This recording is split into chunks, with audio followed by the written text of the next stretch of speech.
Hi guys, welcome back to the channel. So let's try to understand how long the PFL response should be, because this is a question that I get literally almost every single consultation. It depends on the nature of applications, right? For a visitor visa application, for a visitor visa PFL, you typically get about 7 days. For a spousal sponsorship application related PFL, you get about 30 days to respond. If immigration is giving you 7 days to respond, you have to justify, you have to use those amount of time to make sure a proper explanation is given. Obviously, if it's the 30 days that you're getting, that means obviously immigration is wanting to understand more about the problem. It is more about the story, which is why you have given literally a month of response. If you ask me about how long the PFL response should be, from my practice, I could tell you on an average, a PFL response is about 8 to 10 pages long. I'm just talking about the submission part, and then you are supposed to attach a couple of documents to make the submission stronger, which we call annexures. So with the submission and the annexure go as one single document. And from my practice, I could tell you it is going to be about 15 to 25 page long submission, regardless of the case that you talk about. Obviously, if you talk about the spousal sponsorship, as I have said, it is going to be even more granular, more articulative as compared to a visitor visa or a study visa application, but it is going to be a long submission, and that's exactly the reason that you have been given whatever amount of time that you have given. It is not an apology letter, as I tell to all my clients. Well, if you have made a mistake, it is your responsibility to let immigration know that on the balance of probabilities, it was a mistake being committed unintentionally, and not for you to potentially get an advantage under the Immigration Refugee Protection Act of Canada.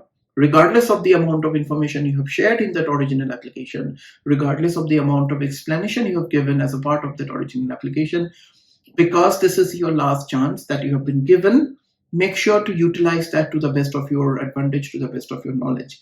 If you are not confident in putting together a strong submission, if you are not confident in making sure that you can write the way immigration wants you to write from a legal perspective, maybe it's a good idea to come for a consultation. I'll let you know how you can do it by yourself, or if you need a professional assistance with the complete package, go for that as well.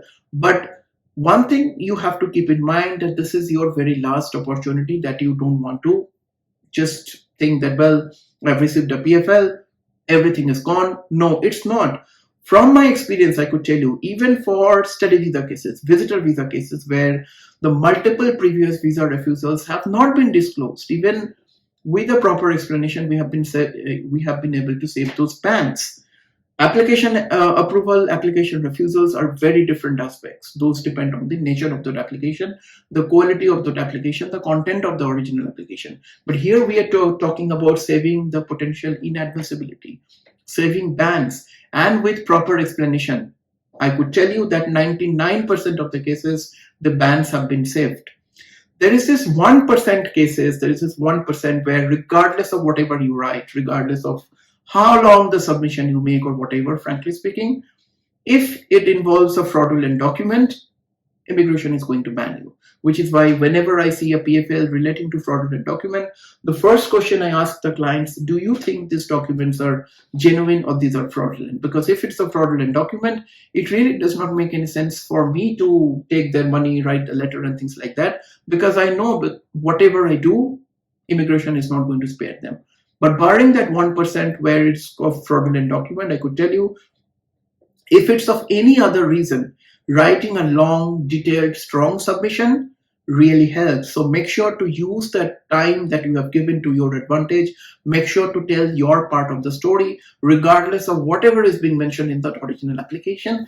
Because when an immigration officer reviews your file after you have given the response, it's the human psychology, right? People sees whatever is there in front of their eyes first, then they go back to the document, then they go back to the explanation that you have provided previously. So regardless of whatever explanation is given as a part of your study permit SOP, for example, it makes sense to talk about all those aspects to the extent they are relevant in the PFL submission. You have to talk about case laws. If you are seeking an exemption under the humanitarian and compassionate grounds, you have to seek case laws. You have to talk about all the potential aspects of humanitarian and compassionate grounds that you think are actually applicable on your case, right?